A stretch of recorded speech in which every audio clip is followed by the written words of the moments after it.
Welcome to Chapter 2, Practice 2 of What Happened to You. The name of this chapter is Seeking Balance. This chapter is so rich in concepts and content that it's worth the price of buying the book if you just read this one chapter. So I want to start by discussing 3 of the key concepts and how these relate to insights from traditional yoga and a little bit about the neuroscience of yoga. The first concept is about paying attention to your own unique biosystem. Oprah talks about learning to listen and notice changes in her heartbeat and use that as information about what might be going on with her internal mindset. But she says it took her decades to learn to live within her own rhythms. She says that the more out of rhythm she became, the more she sought relief to silence the signals. Maybe you can relate to this. Have you ever had a nagging ache that you tried to ignore? And does it seem like the more you tried to ignore it, the louder, the stronger, and the more intense it got? So I'll say more about that later. The next important concept in this chapter is rhythm and why it's so important. Rhythm is regulating, and Dr. Perry gives the example of why we rock babies. We are trying to help them calm down through the rhythm of rocking until they learn to find it on their own. And the rocking or other rhythmic movement, maybe it's side to side, will help us calm down also. Rhythm can also be self-regulating. Have you ever noticed yourself maybe unconsciously clicking a pen, or maybe you use a fidget spinner, or maybe you squeeze a stress ball? Maybe you have a small ball that you toss and catch. If you have one of those things handy, use it right now. If you don't have anything handy, you can create rhythm by tapping on your legs or tapping on your desk or table. Wherever you are, just do something right now to create rhythm. And take a moment and let yourself get into it. And then ask yourself, what do I notice? Maybe it's the pace, maybe it's something else. After you've done this for a minute or so, let that come to stillness, let your body relax. And go inside and ask yourself, what is my state of being in this moment? And if you find that it helps you stay attuned, or maybe you like having rhythmic movement for regulation, feel free to continue while I'm talking. And then every once in a while, just pause and see what you notice. So as we get older, we each find a rhythmic activity that resonates with us. For example, walking or biking, swimming, needlework, rocking. The common thread is rhythm. Rhythm is regulating. Rhythm of engagement is a term used by some clinicians who have studied interactions such as facial expressions, gaze, body movements between infants and their caregivers. Rhythm of engagement is associated with secure attachment. So one example of this is smiling and gazing at a baby. Other examples are bouncing a ball with someone, tossing a ball, walking together. When done in sync, this can provide attunement. And this also speaks to mirror neurons, which is a concept from polyvagal theory founder Stephen Porges. The mirror means that the sensory motor neurons are reflected by your nervous system. And this reflection taking builds empathy. In the book, Dr. Perry explains this as emotions of people around us are contagious. But just as we can sense engagement, we can also sense the distress of others. So think of your favorite actor, and that's probably something that he or she does really well. So the nerves in the face and ears relate to our heart and our lungs. So let's try this. Bring a smile to your face, soften around your eyebrows, and notice what happens in your ears. And if you didn't notice that, try it again. As you smile and soften, your ears lift and open. And this allows us to be physically better positioned for listening and receiving. So as infants, we are taking cues from the facial expressions and the environment. This creates a foundation for how we see the world and also how we show up in the world. So slow, mindful movement, like we'll be doing here, impacts the limbic brain. We do this by practicing self-regulation, rhythm, and repetition. This helps to increase GABA, the brain's chief inhibitory neurotransmitter. Yoga increases gray matter in the hippocampus and the left hemisphere in general. And this correlates a positive self-affect, self-regulation, and pro-social behavior. But keep in mind that it needs to be repetitive and frequent to affect neuroplastic changes. So let's try a simple movement to integrate this. Plant your feet on the floor and begin rocking. So place your hands either on the armrest of your chair or the seat of your chair.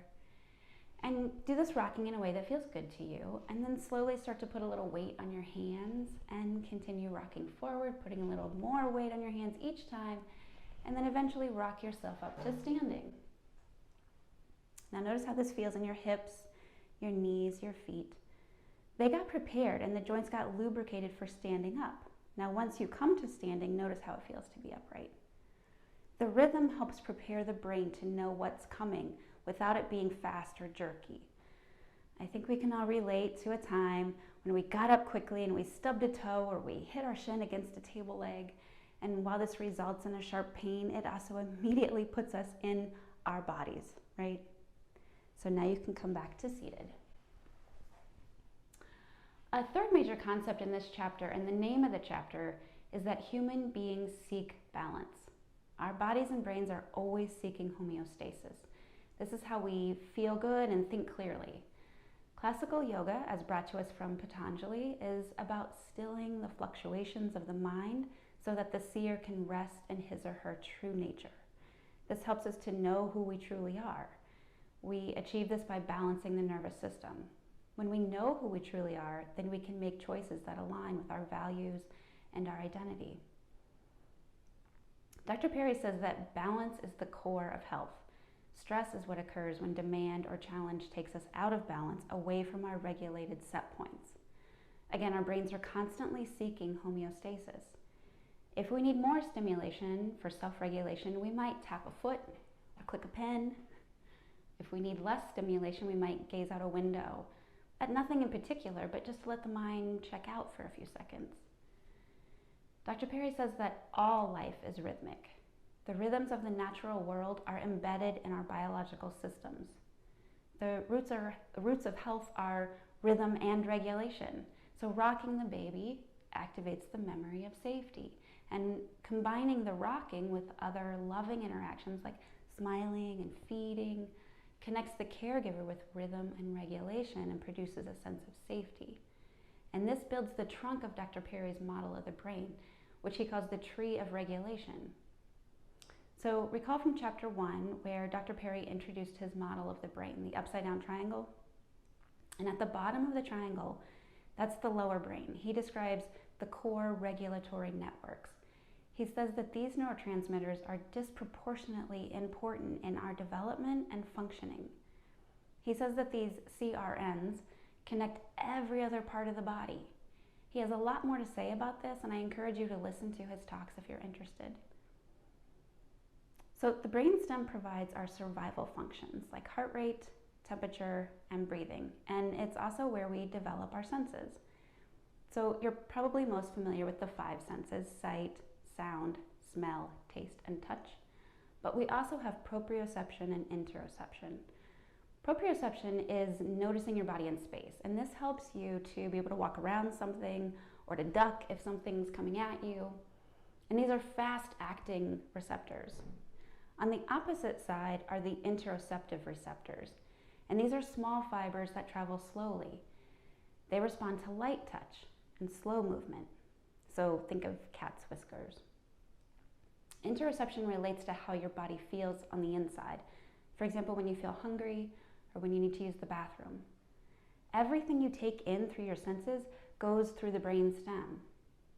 So we will experience interoception and proprioception more during our practice, but for now, let's try this. So I invite you to come to standing and place your hands on your hips and then pick up one foot off the floor. And as you're standing on the one foot, notice any small micro movements happening in your standing foot. Now it might not look like much, but your brain is working really hard to maintain your balance. Receptors are sending super fast messages to your brain to help you stay upright. This is proprioception. You can lower that foot to the floor and then rest your eyes on the floor for a second and just notice, do you feel any difference between the foot that was lifted versus the foot that was supporting you? How do they feel differently? From the inside, this is interoception. You can come back to seated. And the more we practice tuning in to our senses, for example, noticing the color of our food, how it tastes, listening to the sounds around us, gazing at our surroundings, and also noticing how we feel on the inside, this will assist our meditation practice. And ultimately, this will lead to what the yoga philosophy offers, which is a sense of inner independence, meaning non-attachment. We hear and see what's going on around us, but we don't react or become overwhelmed by it. We become more of an observer or a witness and less affected by the things that we cannot control. Yoga is about developing this interoception. The receptors for this are much slower and require more time to process. Most interoception happens below the level of our consciousness. Practicing interoceptive awareness brings awareness up into the cortex, which helps improve our health. By practicing slow, mindful awareness, we begin to notice the signals in our bodies.